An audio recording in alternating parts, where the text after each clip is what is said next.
What's the story, Morning Glory? What's the word, Hummingbird? Thank you so much for clicking on my channel and for joining me for this review of Love During Lockup, Season 4, Episode 29, Ride or Die. This is the second to the last episode. Thank you, God. This particular little franchise of Love After Lockup, I don't care for it. I don't care about relationships that take place in prison for the majority of the time. Where the inmate is serving, 7 years, 12 years. And so there's no hope of us ever watching this relationship grow outside of prison. I'm not interested in that. And I understand that some of these couples may transition into Love After Lockup because the inmate person is about to be released. And so we're going to see the continuation of the relationship. They can keep the love during the lockup and just, hit us back up with Love After Lockup, okay, when the inmate has been released. That is what I prefer to see.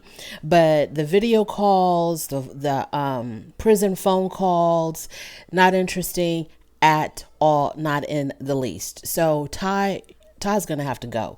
If her thing is dating people who are just in prison and she doesn't really want to date them once they're released, her whole thing is dating inmates. Ty, you gotta go. And I feel like the producers thought that Ty was going to be their saving grace for this show because it's so unusual that she is dating multiple prisoners and that she has an entire flow chart of her prisoner boyfriends, of who's going to be released when, how much time each one is doing, and she's got her graphs and her charts and her pie charts and all of that.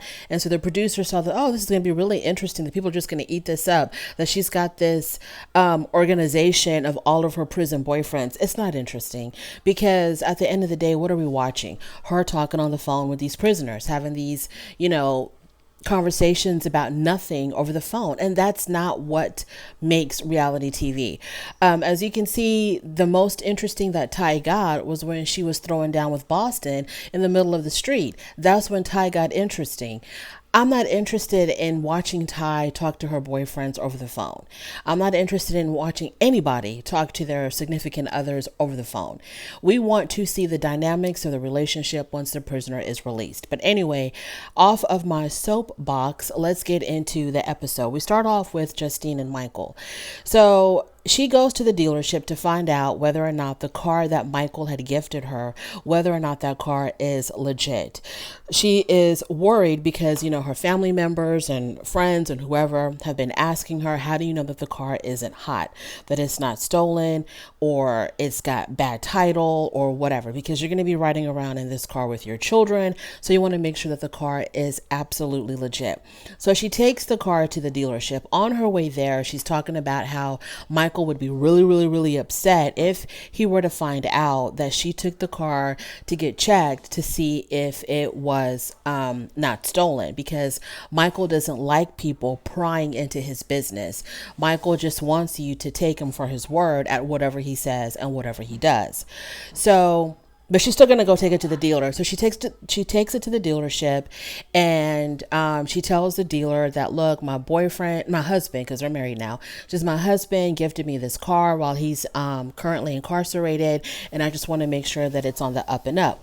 So the dealer is completely amazed that an inmate had gifted somebody a car. So he's like, well, how does that work? Does he have a driver's license when he bought the car? Because you have to have a license to buy a car in the state of Pennsylvania. And she says, no, he doesn't have a license anymore.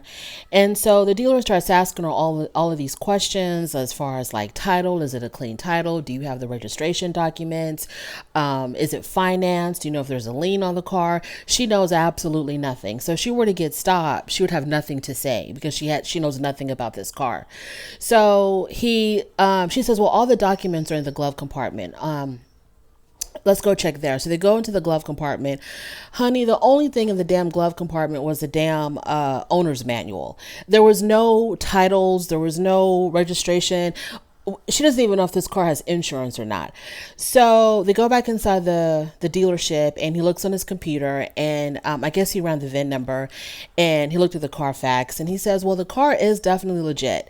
There are no, I think he said there were no liens on. Oh, because he asked her, did he pay cash for the car? And she said yes. And he says, how do you know that? And she says, I believe everything he tells me. So why are you here? Why are you at the dealership if you believe everything he tells you? Because he told you the car was good. Anyways, so he looks it up, and the car is clean, and it is titled under her name. So he says to her that, if you were to get stopped, you would have no problem, no issues, because your name is on the title. So the car is legit. So knowing how upset he's going to be, if he were to find out that she went snooping around with this whole car situation, she comes home and she calls him, or he calls her, however they do it. And she plans on telling him that she got the car checked out. So they get on video chat. And I was just fascinated by the fact that on his end, the phone that he was using to talk to her had a big old sock over it. And I'm like, okay, maybe I know that it has something to do with germs and stuff like that. I'm assuming that's why there was this like super long sock looking thing completely over the handle of the phone or the receiver of the phone, like all the way covering the cord. It looked like a long sock. And I'm just like trying to figure out what is going on here. So I got kind of distracted by that. So she tells him that she went to go get the car checked out. And he was like, you what? And she's like, yeah, I wanted to make sure that it wasn't stolen. And he was pissed. And so he says, you question my effing integrity? And she's like, yeah, so? Because it's like she was getting scared, but she was trying to, play tough. She's like, yeah, so? And so then she confronts him about, I guess she kind of felt bad about questioning him, having to check up to see if the car was really legit. I guess she kind of felt guilty about that because then she turned the table and she starts asking him about him buying cars for previous girlfriends. And she was like, and how come you didn't tell me that you were, this is what you do. This is your MO. You buy women cars. Why didn't you tell me that? Because I thought I was special. You should have just told me that instead of having me find out about other people that you bought cars for your other girlfriends. And he was like, my previous life has nothing to do with us. So you cannot question me on what I did before you. And she was like, I can question you with anything I want to question you with. Whatever. So he's really upset that she got the car checked out, upset that he's questioning him about his past. And so he's just like, you know what? I'm out. So, before he left, he tells her, why don't you go take that ring that I bought you and all the jewelry that I bought you? Why don't you go take those and get those checked out to see if they're real diamonds? And then he hung up the phone and left. And she was like, I know you didn't just walk away. I don't know who she was talking to because the room was empty. So that's where that ended. She should have gotten that damn car checked out. Okay. I don't see what his issue is. Okay. I understand his whole thing is, you don't trust me. I'm supposed to be your man. We're married. I'm your husband. And I'm telling you that the car is clean and you should have just taken my word for it. But he really should not be that upset because he needs to understand it's not normal, Michael, that prisoners are able to buy vehicles and gift them to their girlfriends. That's not something that happens every day. That is a bit suspicious. And if nothing else, at least she can shut up her family members who could have sworn that their car had to have been stolen. So she proved that it wasn't. Okay, so you can gain some brownie points on that. But Michael, it is unusual that you were able to buy her a car and have it delivered just at the right moment, and you're doing all of this from prison. But like I said, it seems like everything is going down in prison. Prisoners have social media accounts. Prisoners go on live. I've never been on live on anything. You got prisoners who are going live on their social media. They are trying to hook up with other people on the outside. They're trying to find girlfriends and boyfriends and doing the most. And you would have thought that, okay, maybe these aren't maximum security prisons. Maybe these are just, county jails or something, because you would think that the prison system would want to limit on how much contact prisoners have with outside people so that they're not planning. And I understand that everything is monitored. Okay. But how can you allow prisoners to get on live on social media, talk to a whole bunch of strangers about Lord knows, the whole thing is just blows my mind. But anyways, moving on. So from there on, we're going to move on to Ty. Like I said, the producers probably thought that Ty was going to be, the saving grace of the show. I don't find her that interesting because she just does the most. She does the absolute most. I don't know if this woman really has like mental issues with her whole thing about only dating inmates, or if it's all fake. I really can't tell. I don't know where to go with Ty. But anyways, let's just get into it. So she's already on her next prisoner. She's on the phone talking to Marquise. And so I don't know exactly how much time Marquise is serving, but that's the next one up. That's her new boo. She talks about wanting to have a baby and getting married. She wants to get married and she wants to have a baby by the time she's 40. But the dudes you talk to are all incarcerated. So I'm very confused about Ty. She only wants to date prisoners, but she wants to have like the white picket fence and kids and a dog and all of that. But she only wants to date prisoners. Like, I don't get it. So her and Marquise, she says they have been dating for a few weeks now. And that also kills me how people call whatever they got going on with inmates, they call it dating. It's not dating. This is just your pen pal. You're pen paling. This is like the more advanced technological form of being pen pals. Instead of writing letters back and forth, y'all are talking on the phone. This is not dating. This is just, he's your pen pal. He's not your boyfriend. They ain't your fiancés. This is pen paling. So she says that, if she wants to be married by the time she's 40, she has to keep all of her options open. Then we see her coming into the house and her daughter's there. And her daughter, she has a teenage daughter. So she comes home and her daughter have a conversation about her and these damn prisoners. And her daughter tells her that, that she doesn't like the fact that her mom is dating inmates. She made some joke about how, you're talking to these guys who are serving these really long sentences. And by the time they come out, you're going to be 75 years old and you won't even have time to have a relationship because then you're going to be dead. And her daughter talks about how, and there's a lot of pain there. You can tell in that child's face. She was telling her mom that this just was not a good look. She's like, I want you to have a normal relationship. I want you to have a normal boyfriend. I don't want you dating all these inmates. And the daughter says that her mom spends more time talking to her plethora of prison boyfriends than she does with her. And she talks about how I wish my mom would spend more time with me than she does, talking to these people in prison. So then her daughter says something really, really smart. And, Ty got upset and was like, give me your phone. Give me your phone. The girl gets up and there was a bowl of dry Cheerios on the coffee table. And she just knocks the bowl over and they kind of have like a fight, a mother-daughter fight. And Ty says in her confessional that, seeing how much pain her daughter is in, it really, really bothers her to see how hurt her daughter is. But then she says, but this is all I know.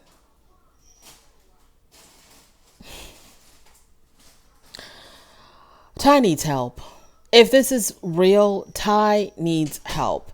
Instead of this show just exploiting her and her illness, her mental illness, they need to get her therapy because there's got to be a different way. Ty, you've got to start living differently. And then her daughter even says something like, she says you're lost. Her daughter told her this. Her daughter says, Mom, you're lost. You're lost in these fake relationships. You're going to be this old woman just talking to inmates. You're going to spend your whole life just talking to people who can't do nothing for you, who you can never see, you can never hold, you can never touch. They can never take you to the movies. They can't do nothing with you. You're living like in a fantasy where this is not real. These relationships are not real. Her teenage daughter is dropping knowledge on her like that. And all she can say is, well, this is all I know. And she can't let go. So I don't know. It's just, I don't know. Ty is...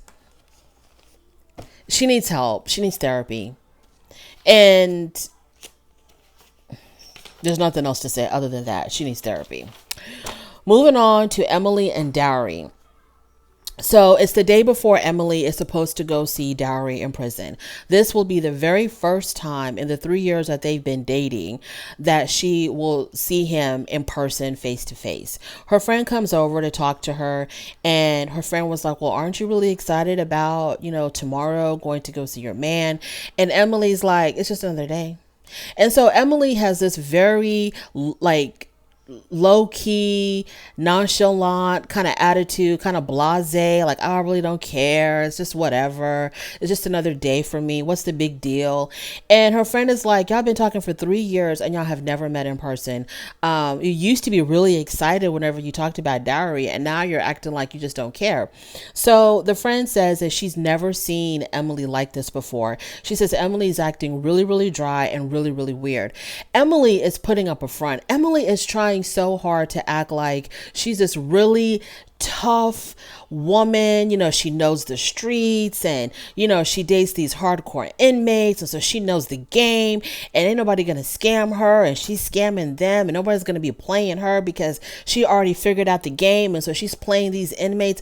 But she's not. She's weak, she's scared, she's insecure, low self-esteem, zero confidence. That's Emily, straight up. So then we switch over to Dowry's best friend Smoke, and he's having coffee or whatever with his girlfriend Pipsqueak. So while he's out having coffee with Pipsqueak, Dowry calls, and so Dowry tells him that Emily was supposed to come see him, but she didn't. She never showed up, and so Smoke is like, "Man, you're wasting your time with her." And Dowry keeps on talking about, "No, man, that's my woman. I love her. She's my life. That's my soulmate. She's holding it down for me." And Smoke is like, okay, you'll realize really what's what once you come out. You'll realize how much she's down with you once you are released. And then Smoke tells us that once Dowry is released, there will be no more Emily and Dowry, because Dowry is going to be wilding out in these streets, and there is no way that he's going to be able to stay faithful just to one woman. But he thinks it's really funny that while Dowry's in prison, he's acting so sprung about a woman that he's never seen in person. All he has is these really old previous pictures of Emily. So then the producer asks her in her confessional why she didn't go see Dowry. And she goes, I don't have to answer that question. And then she gets up and she walks away. She's just a scared, lost little girl. Emily is not tough. She's not about this life. She's not of the streets. She's none of that. Emily lives in a fantasy world with these inmates. Okay. She is who she dreams to be when she's communicating with these inmates. Okay, so let's just get real. Let's keep it a whole buck with Emily. Okay, Dowry had talked about in the beginning of the season or whatever the hell, the first episode, Dowry had talked about how he thought Emily was so beautiful that he thought he was getting catfished, right? And so they showed us some older pictures of Emily, and she does not really look like that anymore. So I think Emily becomes the old, thinner version of herself when she's dealing with these inmates. She's like automatically transported to what she used to look like. And I think that's the reason why she didn't go to the prison to go see him, because she's changed. She's put on weight. She's a full grown woman. She's put on some weight. And I think that's what it is. I think she doesn't want Dowry to see what she looks like now. I mean, Smoke has seen her. I don't know if Smoke has relayed to Dowry, but I think that's what it is. I think that she has a lot of self-esteem issues about her physical appearance. And because I'm not trying to be rude or nothing, and y'all, I'm not trying to be rude. This is not coming from a place of meanness or anything like that. I'm just keeping it real, because the pictures that we saw of Emily, that I'm assuming are the pictures that she sent to Dowry, or the ones that he's seen, she doesn't look like that anymore. Okay, she's not drastically different, but you can see that she's put on a couple of pounds. And I think that what she enjoys is, that illusion that she's giving Dowry, the illusion of what she used to look like. She becomes that Emily when she's talking to him. And I think the reason why she's so tough is because she's so broken. I think she's just really, really broken inside. And she tries to put up this tough exterior to just act like she doesn't care. She don't give a damn. She's not sensitive, but she is. She's nothing but sensitive. And I think she's just worried that Dowry might not be interested in her anymore once he sees, what she really looks like now. That's what I'm thinking. Moving on to Jessica and Dustin. So Jessica is the nurse, right? She is the prison nurse. And so, the former prison nurse, she resigned from gave up her whole entire career to date this inmate Dustin, who we have yet to see, because I think he basically stays in the hole because he's always getting in trouble, or I don't know what's going on. According to Jessica, because the Department of Corrections, they don't like her, because she told us in this episode that once you leave the Department of Corrections just to be with an inmate, you're basically dead to them. They're going to make your life a living hell, and they're going to try to circumvent your relationship with your inmate, because it's like, you turned your back on the good guys so you can so you can be with a bad guy, and they don't like that. So she's at home, and Dustin's former cellmate, Scuba Steve calls her to give her an update about Dustin, saying that he was put in the hole, and he was put in the hole for using meth, and he's going to pass on a message to Dustin from her. But Scuba, he may appear like he's a really good friend, but because it's very risky for him to communicate with Dustin and get information from Dustin or about Dustin, he charges for his services. So Jessica has to put money on his books in order to get information from him about Dustin. So that's wild. So okay, so let me see. Did they talk about anything interesting? No, they didn't. After that, after she got her little update, that was the end of that. So then she's talking to her daughter, and she's talking about moving to Tennessee from Florida to Tennessee and wanting to know if her daughter's going to be with her. And her daughter's like, what if he comes out and it's not what you think? And he gets back on drugs and he's going to go back to jail again. Like, what if all of that? And her mom is like, I'm going to stick with him. That's my man. I'm going to stick with him. I'm his ride or die. And the daughter says, but is he your ride or die? Is he willing to change for you, like the way that you are completely uprooting your life for him, moving to a whole nother state, going through all kinds of hoops just to see him? Is he willing to do all of that for you and sacrifice as much for you? And so I guess she don't know. So Jessica's like, well, are you going to be coming with me to Tennessee? And the daughter's like, no, all my friends are here. And you know how it is, how hard it is for me to make new friends. So basically, no, the girl ain't going to Tennessee. And so Jessica acts like she's really heartbroken. Like, I didn't buy it. I'm so sorry. I know that's her daughter. I understand, she loves her daughter, blah, blah, blah. But I didn't buy it that she was that devastated about her daughter not coming with her. She's probably like relieved that when Dustin is released, it's just going to be her and Dustin in the house, and she ain't got to worry about her daughter and her daughter, criticizing her relationship and questioning everything she does with Dustin. So she's probably relieved. But it seems like she's choosing her drug addict inmate boyfriend over her own daughter, because she is still going to plan on going to Tennessee unless something really drastic happens. According to the previews for the next episode, it seems like her plans might be thwarted. Moving on to Melissa and Louie. So Melissa and Louie, she went to go give Louie a visit in prison. She's having a lot of doubts about the relationship. This whole yoga instructor thing really has turned her upside down. She doesn't feel very good about Louis' relationship with his yoga instructor. So when she goes to see him in prison, obviously the cameras are not allowed. She tells us this when the visit is over, that she asked him about the yoga instructor and like what's really going on between the two of y'all. And she said that Louis got very defensive. He didn't understand why she was asking him about his yoga instructor, and he did not like the fact that she went to the yoga instructor's studio, because the yoga instructor, whatever her name is, Ratatouille or whatever, told Louis that Jessica came to her studio and she did not like it.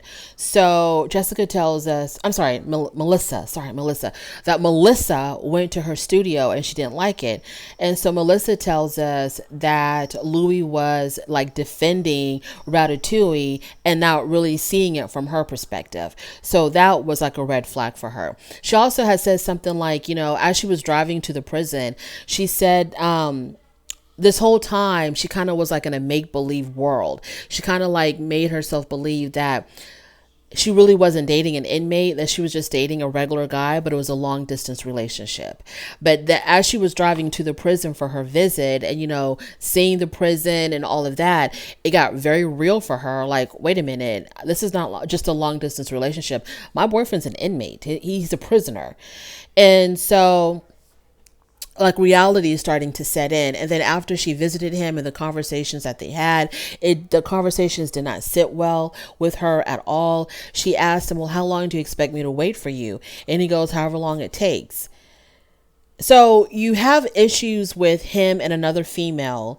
You're asking him, how long am I supposed to wait for you? He tells you however long it takes. And you're going to do this? You're just going to sit back and wait for a man to come to you that you feel like might be dealing with a whole nother female while he's incarcerated? But he's only coming out, he's going to be coming out in a few months. And so we'll see what happens there. Obviously, we all believe that Melissa needs to leave Louis alone and just go about her damn business. Go back to Jersey, girl. Like, for real. This is also stupid. Moving on to Mark. Mark is the one that I'm least interested in because there's not much going on with him. Him and Spencer Ray broke up. So now he's on to, well, somebody called him. I don't know how. He was on the phone. So when he gets on the phone, he's like, hey, Angela. And the girl was like, this is Alexis. And he's like, oh, hey, Alexis. I thought you were Angela. He can't. Look, Mark, I already told you once to make me tell you again. Call up Ty, okay, and get some pointers from her on how to keep your prisoners organized. Figure out how does she do her flow chart, her Rolodexes. Do you have to go purchase anything from Amazon to help you out with your plethora of prison girlfriends, so you can keep up with everybody's name, how much time they're doing, what they're in there for, and their release date. You need some type of organization skills. Please hit up Ty. So they're talking about nothing because ain't nothing going on. She's in prison, so there's not much to talk about. His mom is there. He tries to force his mom to have a conversation with her. The mom is just like, oh, well, what's going on over there? Oh, sorry, wrong question, because there's not much going on over there. So what do you do all day? And so the girl says she writes slam poetry. This whole thing was stupid. I don't want to spend too much time on this nonsense. Basically, the mother tells him, get your head out of the clouds and get serious about your life. The mother tells him, I need you to concentrate on your life, your real life, and your business, and leave this whole prison fairy tale stuff alone. The mother says that these prison relationships are only based on hypotheticals, what ifs, probabilities, possibilities. Nothing is set in reality. And so she wants her son to get himself together and get out of this whole prison stuff. So she tells her son, you're spiraling out of control. Because he's like addicted to talking to these inmates. And I don't know if they make him feel important, because women on the outside just kind of overlook him because he's awkward. He is kind of dorky. And then y'all, whatever attention these prisoners are giving to anybody on the outside, it's because they're bored. It's not because they're interested. So these outside people who are dating one inmate after another, they need to understand that what you think is interest, what you perceive as infatuation and love, it ain't nothing but boredom. That's all it is. It's either they talk to you or they stare at a wall. It's nothing but boredom. That's why they're interested. Unless you already had a relationship with the prisoner before they went in, you ain't got no business meeting people and talking to people who are incarcerated. So the mother asked the girl, "How did you meet my son?" Like, lady, what? What are you talking about? What do you mean? How do you think he's meeting them? Like at a bar or something, at the park? So the girl says, we met on, prison inmate penpal.com. And so the mom is like, oh, okay. Where do you think he's meeting these? Anyways, y'all, I'm done. I'm so done. I'm through with Mark. I'm so through with Mark. He's not interesting. He's boring. These conversations are dry. Not interested. So that is the end of my review.